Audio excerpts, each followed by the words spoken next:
What's up, guys? I'm Mike from StockedUp, and welcome back to the Stocks with Mike and Tom show. We have a lot of information to go over in today's video. We had a crazy trading day. Workhorse is down about 50%. We saw the market drop all the way down and then come all the way back up. We have some news with the stimulus package. We also are going to be going over with what Powell said today. And at the end of the video, we have a $35 million trade that expires this Friday. So make sure you guys stick around for that. And of course, if you are new here, don't forget to subscribe. We post brand new videos every single day. But with that being said, Tom, what happened in the market today? Yeah, this is actually reported by Seeking Alpha, but WKHS actually crumbled today, which we can see on the charts down 47%. This is some insane movement, and it's even moving in after hours down even more to 1622. It kind of bounced off of support around $13 to $14 in after hours, but just keep in mind this stock has been going up and up over the past few months, and it actually fell 47% because Oshkosh, ticker symbol OSK, won a USPS 10-year contract compared to WKHS, and this is insane. They're going to build their postal delivery vehicles as part of a dramatic modernization of the USPS fleet, and under the contract's initial $482 million investment, Oshkosh Investment will finalize the production design, the next generation delivery vehicle, which is purpose-built right-hand drive vehicle for mail and package delivery. Oshkosh is tasked with assembling 50,000 to 165,000 of the vehicles over the next 10 years, which is an insane revelation. OSK, we can see that stock did very well today, popping from about 104 all the way up to 120 at the end of the day. But man, WKHS took a big hit. And this is scary to see because if this stock can fall this much from this news, this is pretty scary. If some of these other EV stocks have some bad news, man, they could really take a big hit. And just like we said, these stocks have been very volatile, going up a lot over the past couple of years. And whenever they come down very quickly, as we can see. For sure. So just a quick recap. Basically, ticker symbol OSK got the USPS deal.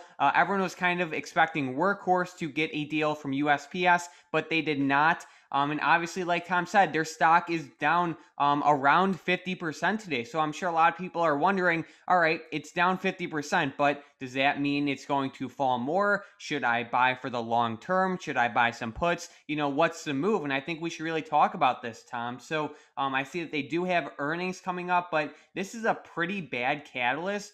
I mean, my first thoughts are, you know, if you like workhorse for the long term, it doesn't hurt to buy a little bit, you know, maybe start averaging in. But at the same time, this is some pretty bad news. And, you know, just the way that these EV stocks move, I mean, this thing can downtrend for a couple more days or even a couple more weeks.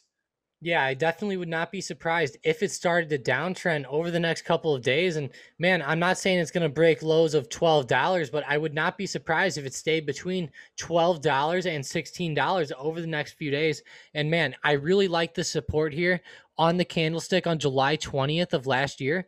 I think that that's a pretty good support from around $12 to $13.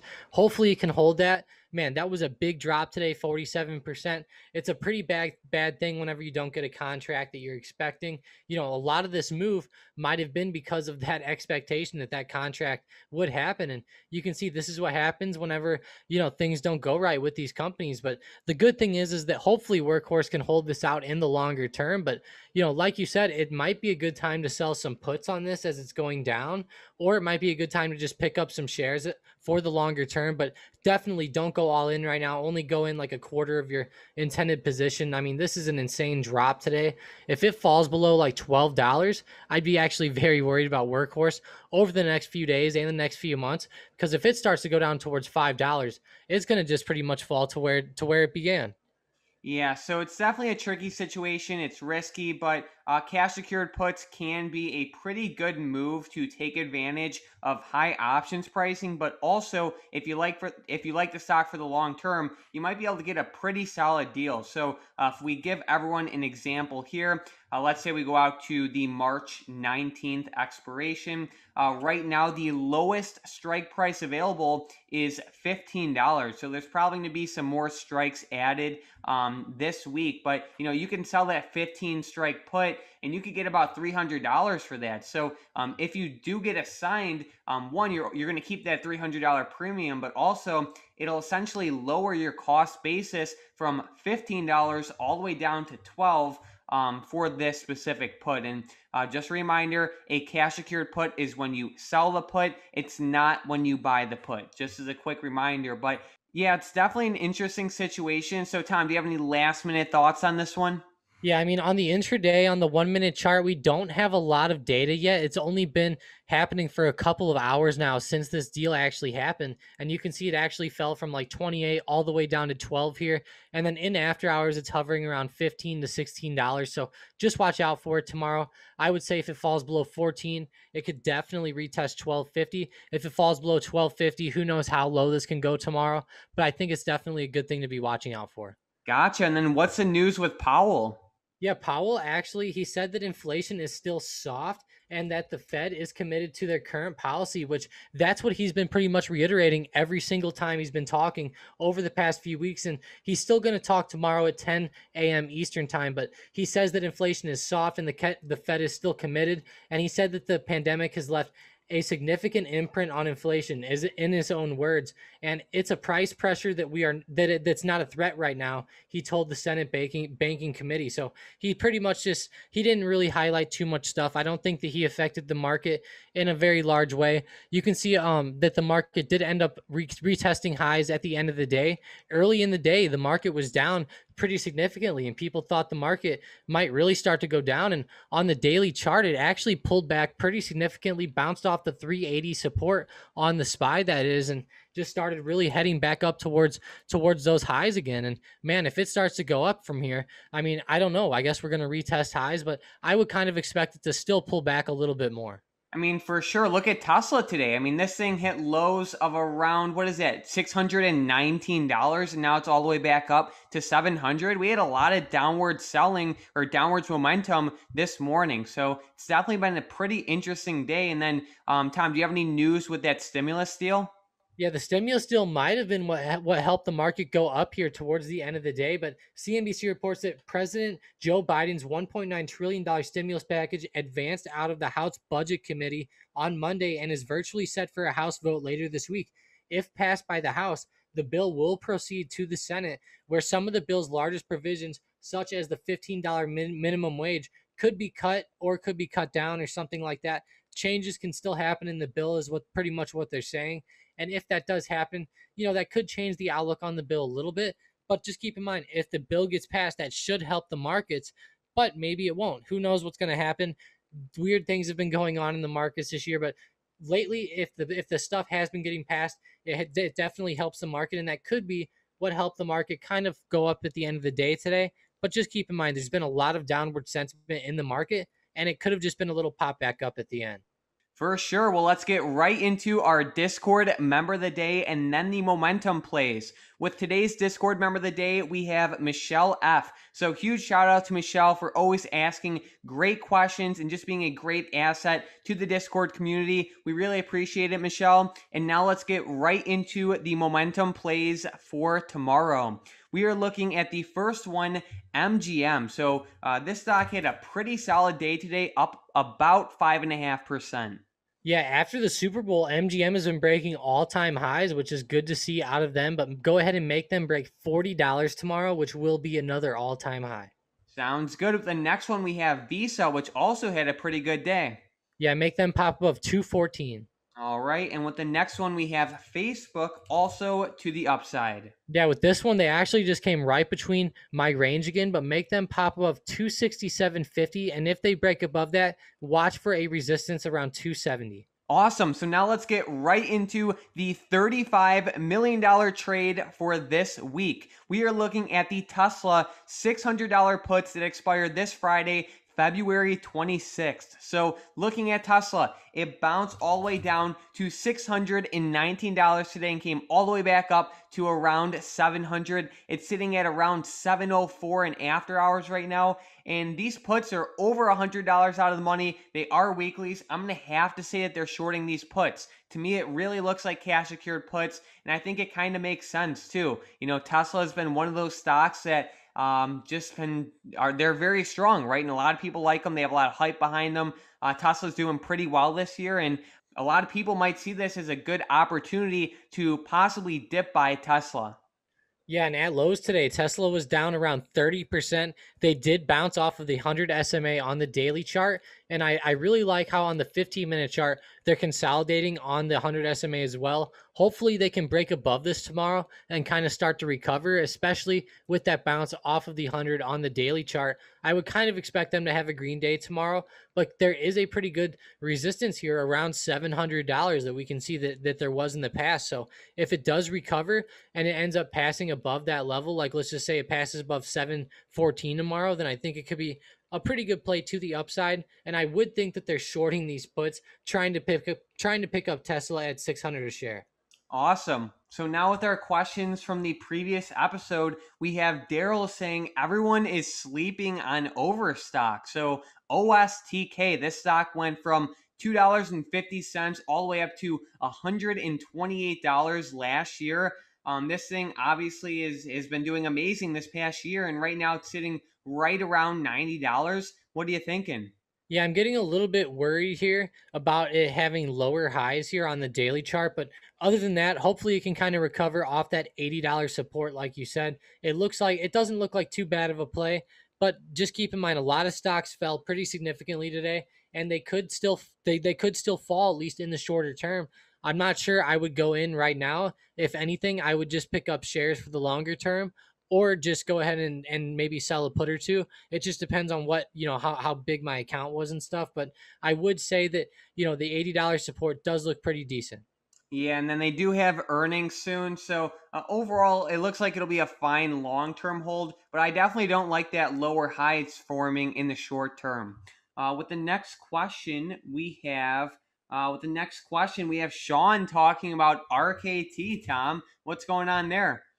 Yeah, this is hilarious. I know Hunter loves this stock. He just loves the movement on it. How many red days there's been. It makes him so happy every time there's a red day. But man, this stock has been very volatile actually. Today, this morning, opening around $20, falling down to 1870 and then coming back up to 20. I own some shares of this around 1950. And man, I think this is going to be a pretty good longer term play. But in the shorter term, it does look like it might start to go down here, especially on the daily chart. It's not looking too good. They have earnings coming up, but hopefully rates going up can help them.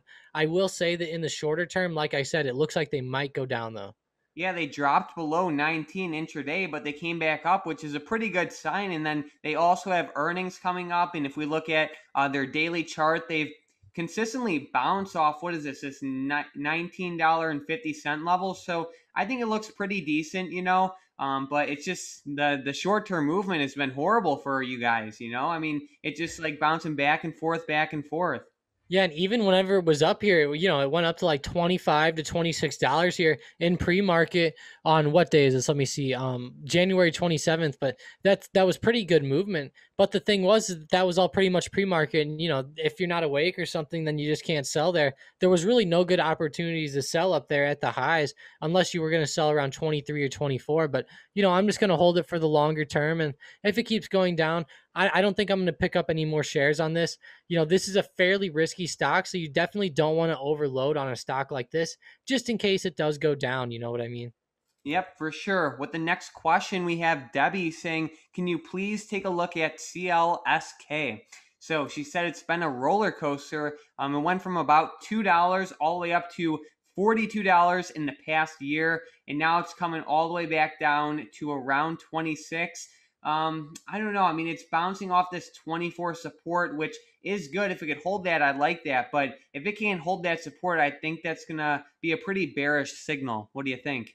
Yeah, and I just think a lot of these stocks are starting to pull back. And if they do start to keep going down, it's going to be pretty unfortunate for a lot of people who are holding these stocks at these higher prices here. These stocks have been going up a lot over the past 6 months and they've been generating a lot of hype.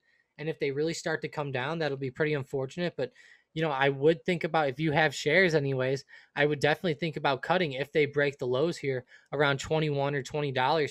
It just depends what you think for the longer term. But that's just what I would do at least. True that. With the next question, we have Debbie also asking about SBE. So this stock had a horrible day, closed down about 8.5%. What are you thinking? Yeah, I really like this stock off the support here around $25 for the longer term, anyways. Hopefully, it can be good in the long term.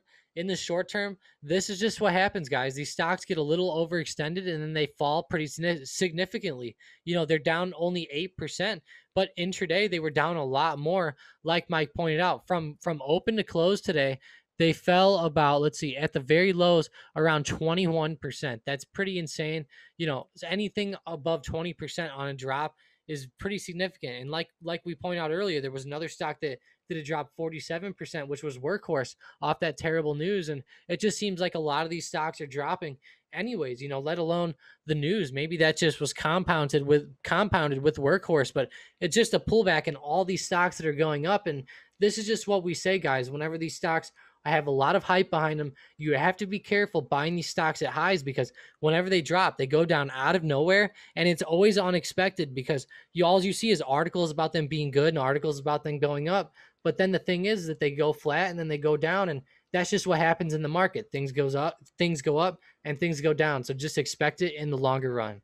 Speaking of unexpected drops, we had to cover CCIV, Tom. So this is the one with the Lucid merger, down about 39% today. So they got the Lucid merger, but what's happening with these SPACs lately is they run up into the news, and then once the news hits, they just tank off. Now I know that this specific scenario, there's some it's more complex than that, but overall, it's down about 39%. It should be a fine long-term hold, but you know, this is just definitely a crazy stock to look at. Do you see any supports or anything like that? Yeah, I'm really liking the $35 level, especially on the intraday. It looks like it's a pretty good support. It hit off of it a couple of times here. I have it in a range here between $35 and $55. I'm not sure how volatile this is going to be over the next couple of days, but I do like it off that $35 level, and the deal is pretty complex. For sure. Well, Tom, do you have any last-minute stocks, options, or any insight for the market for tomorrow? You know, I've really been watching the sector with gold, which is GLD, and you know that's also within a little bit of a range for me here between 169 and $170. It's also right between some SMAs. I do expect gold to go down as the Biden administration goes on. Trump was very good for gold, and we can see that on the max daily chart. Since Trump got in, gold has just been skyrocketing to the upside, especially the ETF GLD popping from 110 all the way up to 194. But with Biden coming in, we can see gold is starting to get a little bit more flat and kind of heading towards 6-month lows here. And I think that this could start to break below lows over the next couple of months. Just go ahead and watch for it. I think it's a pretty good thing to watch out for, especially with like inflation and everything like that. Gold is expected to rise as inflation goes up, but keep in mind, Bitcoin has put a new factor in the market. A lot of people say that Bitcoin is the new gold, so that could definitely change the way things are going. And just keep in mind that I think that gold is due to come down over the next couple of months. Good stuff. Well, thank you guys so much for watching. If you want to trade with Tom and I every single day, you can click the first link in the description down below. If you have any questions, let us know in the comments down below. And if you are new here, don't forget to subscribe. We post brand new videos every single day. But other than that, thanks for watching.